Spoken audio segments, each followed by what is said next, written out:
Imagine paying $800 for a giant surveillance device, proudly mounting it on your living room wall, and then thanking it for spying on you. Congratulations, you probably own a smart TV. But they're not just TVs anymore. They're ad machines, data vacuums, and microphones with a side hustle showing you Netflix. Smart TVs promise endless entertainment, but they also deliver targeted ads, data collection, and security vulnerabilities. And sometimes literal eavesdropping. But hey, at least you get Yellow Jackets in 4K and HDR. Welcome back to Dad Ruins Everything. Recently, I ruined online job applications and ATSs, third party VPN service claims, and even bossware, corporate spyware that watches you work. Today, I ruin equipment that watches you when you're done working, smart TVs and their surveillance. If you thought your boss spying on you was creepy, wait until you realize your TV is spying on you 24/7 in your den, bedroom, or anywhere else you have one of these things. And they don't even pay your salary. Let's dive in. When smart TVs took off in the 2010s, the pitch was simple. No more separate Roku box or running apps on your Blu ray player. Instead, you get built in Netflix, Hulu, and Amazon Prime Video without messing with two remotes. That was enough to seal the deal for most people. But wait, there's more. You got voice assistants so you could yell, "Play Breaking Bad," instead of fussing around with the remote.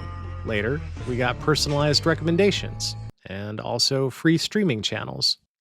All of that sounded futuristic, but there's a reason these TVs are suspiciously affordable compared to their dumb predecessors. The real money isn't in selling you the TV, it's in selling you. If you've wondered why a 75-inch 4K smart TV costs less than your smartphone, it's because the hardware is subsidized. A smart TV is a display panel, a backlight of some level of sophistication, unless it's OLED or micro LED, and a single board computer. That single board computer is responsible for the internet connectivity and video decoding. It even has enough processing power left over to spy on you. Can't let those extra ARM cores go to waste. At this point, the manufacturers make their real money from selling your data, taking cuts of ad revenue, pushing subscription services, and running sponsored recommendations. Think about that. You didn't just buy a TV, you bought into an ad tech ecosystem. Why just make money off of selling the TV once when you can make money over the entire operational life of the thing? Voila, your living room has officially joined the surveillance economy. If you buy a new smart TV and speedrun the setup, here's what's happening. Automatic content recognition, or ACR. TVs like Samsung, LG, Vizio, and Roku use ACR. Some makers have their own systems, or they can use third-party systems like those from Samba, Inkscape, Gracenote, or Nielsen. The TV generates audio and video fingerprints from what's on your screen. You'd probably expect that it would do this from its streaming apps, but it gets everything else too. Over-the-air ATSC, even your video input ports sweeping up your game systems, external streamers, attached PCs, and legacy video players like DVD, Blu-ray, and even VHS. It compares those fingerprints to those in a database, identifies what you're watching, and logs it, along with when you watched it and for how long. The result? They know exactly what shows, movies, and ads you consume, when you watch, and how often. It also knows if you think Die Hard is a Christmas movie. It is. Yes, your TV is basically Shazamming everything you watch, all of the time. For what it's worth, some people have really overstated what ACR sends back to these remote services. In the interest of science, I enabled ACR on one of my TVs and watched the data go across Wireshark on a mirrored switch port. The payload varied, but always appeared to be between 17 and 20 kilobytes of data per minute. Is that one fingerprint? Is it multiple? While I've read that it's sets of fingerprints, I've not actually seen that confirmed. Due to the data being encrypted, it's not easy to verify this claim.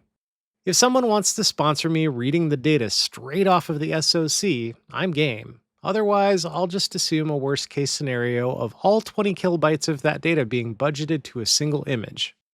I'm not even trying to determine how much of the payload is metadata and audio. In terms of assumptions, I knew that the compression was going to cut the effective resolution anyway. Considering this, I think it's safe to assume that the output resolution is rescaled prior to compression. I'm going to use 640 by 360. This becomes this. So the claim that ACR is sending over downsampled and blurred fingerprints is true. For the moment, anyway. Some newer ACR systems are working with actual frame grabs for logo and ad detection. Why does this matter? After all, your streaming provider already knows what you're watching. Sure, but there may be things that you're watching on your TV that are nobody's business. Also, what if you've got a PC or laptop hooked up to your TV? If you've got all of your passwords on the screen in Notepad, is that really fair game for capture? But hey, if you're doing that, I've got a good video on password managers in the top right corner. This is a rapidly evolving, feature. With Samba bragging that their ACR collects 7,200 images per hour, it's really just best to disable ACR completely. I mean, it doesn't really present any value to you, and it's really best to tighten up your trail of data that's being sold and shared.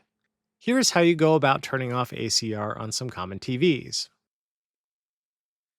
If you don't see your TV here, you can dig through your menus and find it. They bury it and make you work for it, but it's there. If you have a different kind of TV, please share with the class and drop the menu path and the setting in the comments below. Next up, we have always on microphones. Voice assistant features mean that many smart TVs are listening, and some of them do it all of the time. Samsung, LG, Sony, TCL, Hisense, and Vizio are among the manufacturers that incorporate microphones. Some implementations put the mic into the remote where it may be pushed to talk, while others put far-field, always-on mics into the TV itself, where it's more like an Alexa or Google device. They promise it only activates after the wake word, unless it doesn't. One version of Samsung's Terms of Service warned, "Please be aware that if your spoken words include personal or sensitive information, that information will be among the data captured and transmitted to a third party." Translation: don't talk about your past, present, or future crimes near your TV. And then there's targeted advertising. Roku, Samsung, LG, and Vizio all push ads into menus, recommendation lists, and free channels. Some even overlay ads on content you already paid for, which I can't imagine anyone actually wants. You bought the TV, but they're still renting your eyeballs to the highest bidder. Yuck. Then there's data sharing and reselling. TV companies sell this data to advertisers and data brokers. It gets linked with your phone, tablet, and shopping history. Congratulations! Your binge watching of The Hunting Wives just got bundled into a marketing profile that advertisers can buy and resell. Some people shrug and say, who cares if Samsung knows I like Love Island? Well, here's why it matters. Your TV habits reveal your politics, religion, income, and even stress levels. If you have them, this applies to your children's data too. Kids' viewing patterns are tracked and monetized. Via IP linking, your TV data can be tied to your phone, tablet, and online shopping. If none of that moves you, there's always the creep factor. This is supposed to be your private space, and instead your living room is another node in the surveillance economy. To give you a more tangible example, a family talks about planning a vacation while watching TV. Suddenly, they start getting targeted ads for flights and hotels. A gamer plugs in their console, thinking it's private. Nope, the TV still fingerprints the gameplay and sells the data. A smart TV microphone picks up background chatter, which accidentally gets uploaded to a cloud server. It's like Alexa and TikTok had a baby, and it's bolted to your wall. And remember, every dataset gets breached eventually. When it does, your viewing history is just another spreadsheet for hackers to sell. In case you think this is overblown, there are lawsuits and scandals. This isn't paranoia. TV companies have already been caught red-handed. In 2013, LG collected viewing data even when users disabled the setting. Oops. In 2015, Samsung said, "Don't say personal stuff near the TV," and the privacy policy went viral. In 2017, Vizio was fined $2.2 million by the Federal Trade Commission in the United States after secretly tracking 11 million TVs and selling the data. Roku, to this day, is constantly flagged for aggressive tracking and injecting ads into menus. Amazon Fire TV devices have been caught installing forced ads even on purchased devices. The pattern is clear. Surveillance first, privacy later, usually after a fine that's smaller than their quarterly marketing budget. Another important point is that this is a security dumpster fire. Smart TVs are designed to display content, host apps, and spy on you. Somewhere further down the list, they're also meant to be secure network devices. However, when something isn't one of your top priorities, it is revealed in your actions. smart TVs are often insecure. The main cause is outdated software. Many smart TVs run modified Android or Linux builds that stop getting updates after a couple years. These TVs also have hackable features. Security researchers have shown TVs can be hijacked to show fake alerts, install malware, or spy through webcams. The CIA even made a tool called Weeping Angel to turn Samsung TVs into eavesdropping devices. Your TV might be a member of a botnet. Compromised smart TVs have been used in distributed denial of service or DDoS attacks, turning your living room into part of a cybercrime ring. And your TV can be compromised in different ways, like being turned into a cryptocurrency mining node or being used as a pivot to attack other devices on your home network. The reality is that your smart TV ages like milk. To deal with this problem, some manufacturers have started to improve their support policies. Samsung will provide up to 7 years of Tizen OS updates. LG said that some of their models will get up to 5 years of WebOS updates. Amazon, 4 years. Hisense, up to 8 years of Vita OS updates. Roku, TCL, Vizio, Sony, Panasonic, and others don't even bother articulating a policy. To be fair, even for the manufacturers that have stated a support window, it's not like we know how vigilant or effective they will be with their updates. What we know is that the day you buy your TV, the surveillance is cutting edge. Before long, though, it's an insecure, unsupported liability, and that's if it didn't start out being that way in the first place. So what can you actually do? If you already have a smart TV, and let's face it, you probably do, here's how to fight back. First, disable ACR. Hunt through the settings and turn off viewing data, Live Plus, Smart Interactivity, or whatever they've called it. It's buried on purpose. Also, disable all other tracking and telemetry. You can use a solution like Pi-hole, AdGuard Home, NextDNS, OpenWRT, with AdBlock or diversion, or Technidium. These solutions can help if your TV accidentally sends data when it's not supposed to, or if the spyware settings reset to on after every update. Let me know if you want a video on selecting and setting up one of these solutions on your network. Also, you can change or delete your advertising ID periodically. This one might hurt, but it may be best to not connect your TV to Wi-Fi or Ethernet, and instead use a streaming stick, Apple TV, or some other external streamer.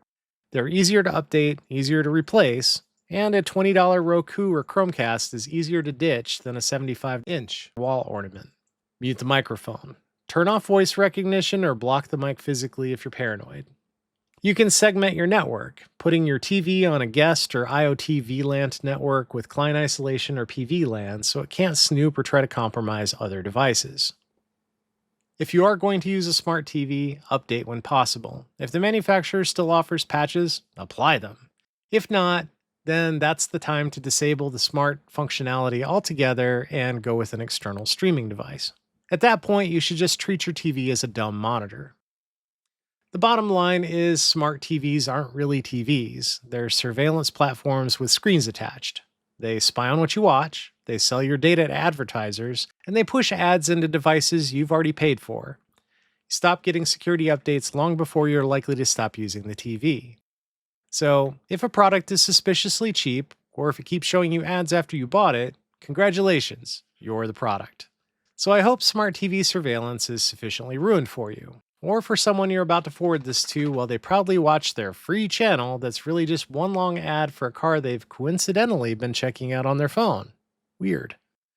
If you found this educational or just horrifying, please like the video, subscribe to the channel, and drop your weirdest smart TV story in the comments. Thanks for watching Dad Ruins Everything. And remember, Big Brother may not be watching you, but Vizio sure is.